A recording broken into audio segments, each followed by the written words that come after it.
The brown Watchet is T.E. Pritt's number 31. I'm tying it on a number 14 fine wire hook.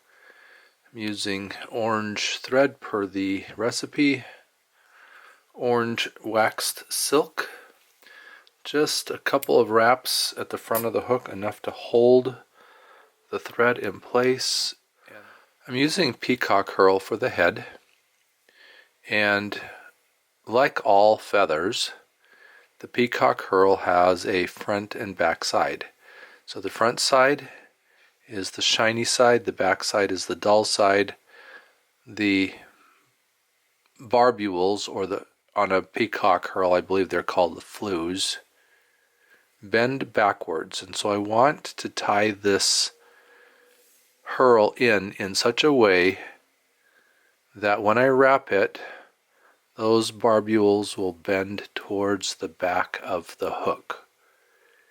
That will create that head that has all the barbules or all the flues bending back and creating more of the round head rather than bending forward and creating a concave head. Enough wraps to create the head, catch off the end of that herl and clip out the waist. Add a little more wax. I'm going to tie the hackle in next, and so this is the feather from the back of the partridge. I'm going to grab that tip with my hackle plier, and I'm going to go down all the way to where I'm estimating how many barbs I'm going to need for the hackle.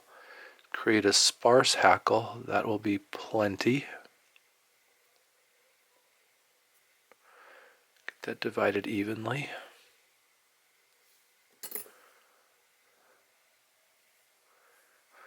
And I'm going to lay that hackle down with the shiny side down, so when I wrap it I will be picking up on that rachis, and then the shiny side will be forward, and that will help the barbs bend back towards the back of the hook.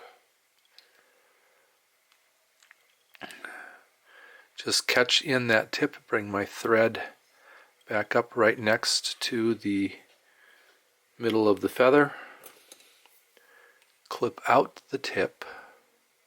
Now, I have no idea if I'm actually doing this the right way, if there is even a right way. I have not been able to actually find this fly on the internet. I'm sure others are tying it or have tied it, but it is kind of a finicky fly to tie because of that herl head and then the body being wrapped after the hackle is tied in. That'd be great if it was just like that. What I'm going to do is take and pull all the barbs forward, and then I will pull them back at the end.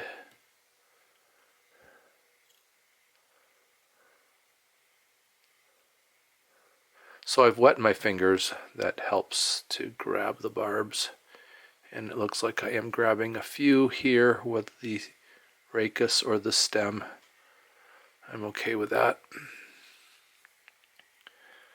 Wrap in enough of the stem or the rachis to catch it in, and then clip that out.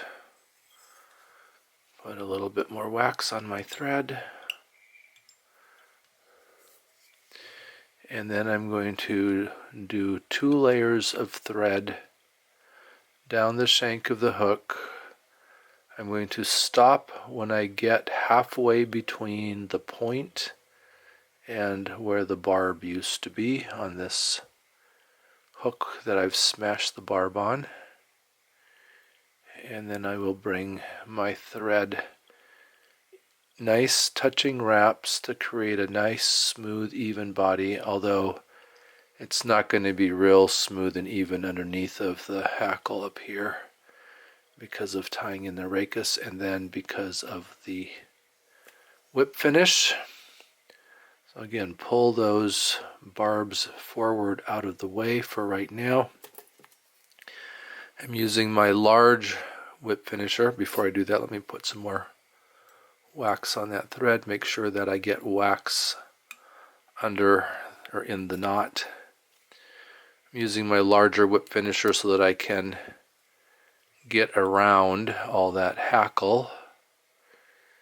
And I'll just do, I think 3 is good. The wax is going to hold that knot in place. Push my scissors against the thread to clip it out. Then I'll wet my fingers again and preen all those barbs back. Spread them out around the shank. And be satisfied with Pritt's number 31, the brown Watchet.